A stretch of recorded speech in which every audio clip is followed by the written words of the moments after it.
With Dandadan Season 2 right around the corner, we decided to make a compact recap of Season 1.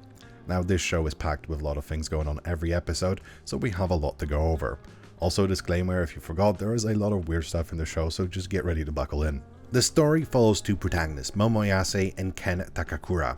They both follow different character types, with Ken being a nerd that believes in aliens, and Momo being a tomboy that believes in the supernatural. This odd but interesting combo of characters are super lovable, with their first interaction being a fight over their beliefs. After which they end up daring each other to go to different places. I dare you to go to someplace haunted, and the deal is if you end up seeing a ghost, you have to be my gopher! Only if you go with his UAPs, and if you see an alien, then you have to admit they're real and be my gopher! Momo was sent to an abandoned hospital, while Ken ended up going to the Earthbound Spirit Crab's tunnel without knowing what it actually is. While they're having a heartfelt conversation over the phone, suddenly both get attacked by what they were looking for. Momo gets abducted by aliens, while Ken is possessed by Turbo Granny. I'll let you suckle my teats, boy.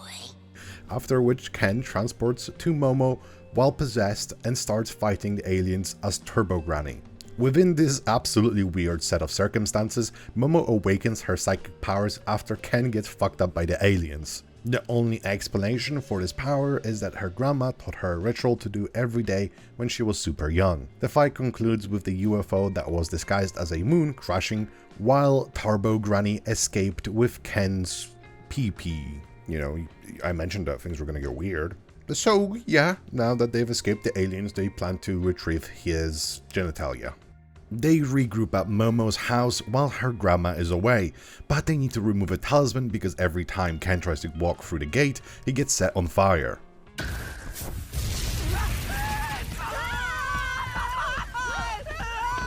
This also unfortunately allows for a supernatural entity to show up and attack them.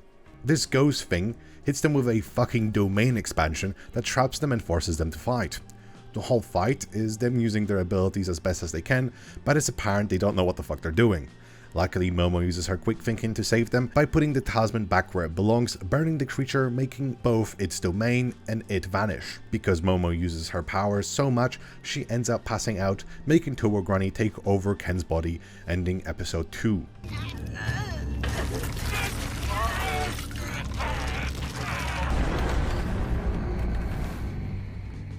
Luckily, episode 3 starts with Momo's hot grandma showing up and starting a grandma 1v1. In short, Momo's grandma, Seiko Ayase, beats the living shit out of Turbo Granny. When Momo wakes up, Seiko tells them that if Ken wants to get his PP back, they need to train up before challenging Turbo Granny. They don't get much time as Turbo Granny shows up while Ken is taking a dump, telling Momo that she can curse and kill them all. Your choice, heart attack or stroke. How do you want her to die? No more playing around, Missy. I won't give you any more time. Come to the tunnel tonight, or I'm gonna use the kid to curse and kill everyone. So they need to go to the tunnel tonight, otherwise they will all die.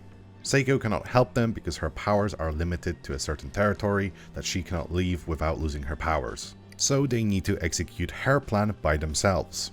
You'll play tag with Turbo Granny. She's so fast she thinks no one can run away from her. So if you challenge her, she'll accept without thinking twice about it. The Bound Spirit's territory is Shono City. You'll have to lure Turbo Granny outside the city limits without getting caught. And once she's out of her territory, she'll be so weak even you guys can take her out. No sweat. As you can see here, a lot of the people that watch our videos are not subscribed. So if you would be willing to click the subscribe button and or the like button, we would really appreciate it. Sorry for taking up your time, let's get back to the video. 90% of episode 4 is a fight against Turbo Granny, but honestly it's more of a race anyway.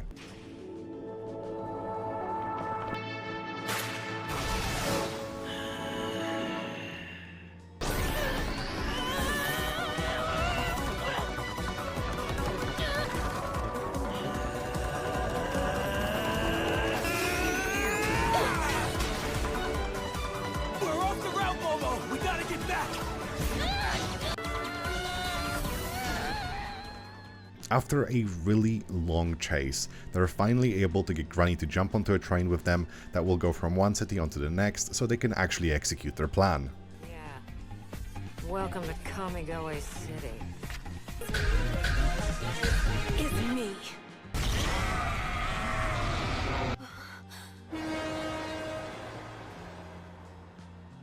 After that, they celebrate by eating crab, and Seiko asks Ken to show his peen so she can make sure it's back. After he declines, she chases him around. I want to see you got your pecker back. Messiah, say, help! Do something! Everyone in this family is crazy! To clarify, she does this to cheer him up. Episode 4 concludes with Momo and Ken saying bye to each other, and after both of them have an internal monologue about what kind of goodbye this is. In the end, Momo ends up hitting his gloomy ass with a Okarun! See you tomorrow! Episode 5 has a lot of drama between the two of them, misunderstanding each other because they're overthinking things, while also somehow perfectly avoiding each other by accident. At least this allows us to know what kind of characters they are with their internal monologues. After finding each other, they kind of explain each other's thought processes, but because Momo's friends catch them whilst they are talking, they kind of crash out on each other, causing another argument. You guys were kissing! Hold up! You think I go around kissing nerds like him? Yeah, and like, I'd never kiss a stupid girl like her! Ah, shut your hole! I'm doing the rejected around here, you baldy! You're so stupid! You don't know what hair is! Oh ho ho! Typical Four Eyes making lame comebacks! You just made enemies of glasses wearers everywhere! Well, I don't ever want to talk to you again! Go kick rocks! Fine! I don't want to speak to you either. This makes them split up, after which Ken goes to take a piss, realizing that actually his balls are still missing. He goes to tell Momo, but she's embarrassed in front of her friends, so she shuts him down hard, in a way more extreme way than necessary, while Ken is being very reasonable about the situation and in the conversation with, I didn't know being friends with me embarrassed you that much. After this, a character that I'll just call Pinky throughout most of this video bumps into Ken and is very friendly with him, while in reality making fun of him behind his back afterwards. Did you see that guy? You see his face? He looked so hilarious. He totally fell for me. He'll be dreaming about me till he's old. You are so mean.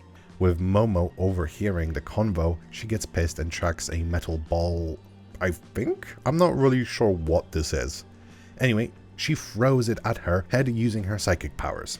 After this, Momo and Ken figure things out, with her apologizing and explaining why she was being so rude. This wholesome moment is interrupted with him telling her his balls are still missing.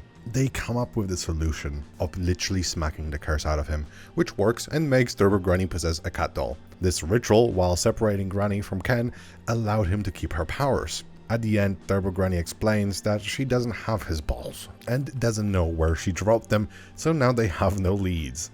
On the search for the balls, Turbo Granny explains that they now possess a lot of life energy, which attracts both yokai and spirits. This means that it's very likely something or someone has already got one of them. So, to speed things up, I'll just tell you that Pinky has one of the balls.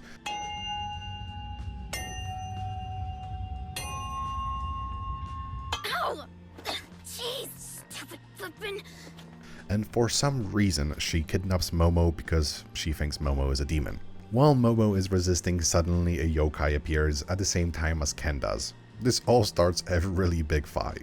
This fight goes on for a while and ends with a story that explains what this yokai is and why it became one. There's only one way to describe a section of the story, and that is absolute cinema. While it does cover some dark topics, if you have not seen it, you should definitely come back to watch this part of the show. After retrieving the first ball, they reconnected in a very interesting way. Open it up, extra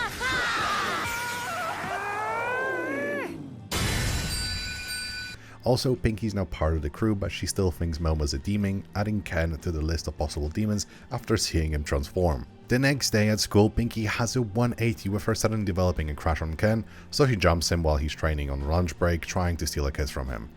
And of course, Momo only sees the part where they're both on the ground because Ken is resisting.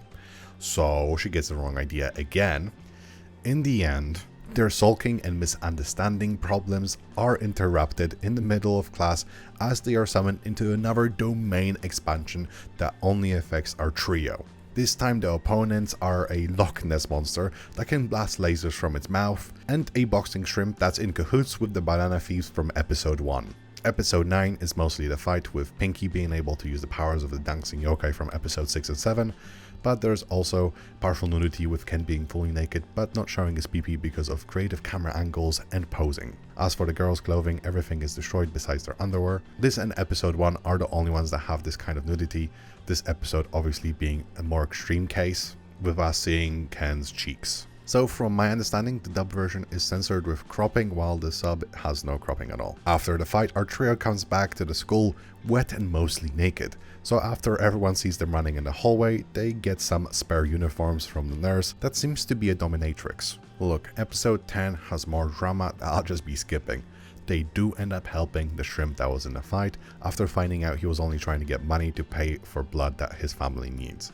After giving him milk to drink, they actually find out that the blood that he needs is just milk for us. So they end up giving him a cow to take to his home planet. Episode 10 ends with Momo's childhood friend and first crush showing up. Rocket engine valve. Hey, Momo. Gigi? Look, it's annoying, but at this point, I view both Momo's and Ken's feelings towards each other as a ping-pong game of misunderstandings and jealousy, when one is interacting with the opposite gender, which at this point I'm finding slightly annoying, and I'm hoping that season 2 clears this up. With the introduction of a childhood friend, we explore Ken's jealousy for how close the two seem. That's it. I can't watch her carrying on with him another second. I'll try to not hang out with Miss Ayase anymore. It'll be better that way, for me. And for her. Jin and Joji is honestly just a goofball that I personally viewed as a little bit annoying at first. Arya, aka Pinky, was the same, with me liking her more the longer we actually got to see her as part of the crew. So I'm sure he'll grow on me as season 2 releases. Once again, the drama is broken up by something crazy happening. This time it's a biology mannequin that's running like crazy. They chase it for a while and get a heartwarming scene with two mannequins expressing their love for each other, even if one of them is old, damaged and literally been thrown out into the trash. Ken, seeing this, realizes that he can relate with the mannequin, and his speech about the world having different colors now that she's in his life resonates with him. Don't you see? After I met you, everything changed. Before, my world was gray, but thanks to you, I see colors I never imagined. This gives me hope that we're going to get some good character development for him, as a lot of characters in anime don't change and keep their gloomy outlook on things throughout the whole story. They end up letting the damaged mannequin stay at Momo's for now. Next, they plan to visit Jin's house to exercise it. Momo and Jin were the only ones going to go originally, but Momo asks Ken to tag along. Cue more jealousy farming while they're going there on the train, but suddenly something clicks. Ken and Jin start talking about their beliefs about the supernatural and extraterrestrial beings. This leads the conversation into Ken realizing Jin is his friend even if they don't know that much about each other. We're friends? We're not? Do I suck that bad? Breathe. You're friends with Momo, right? Don't that make me a friend too? Don't it? Sorry, I'm an awkward guy.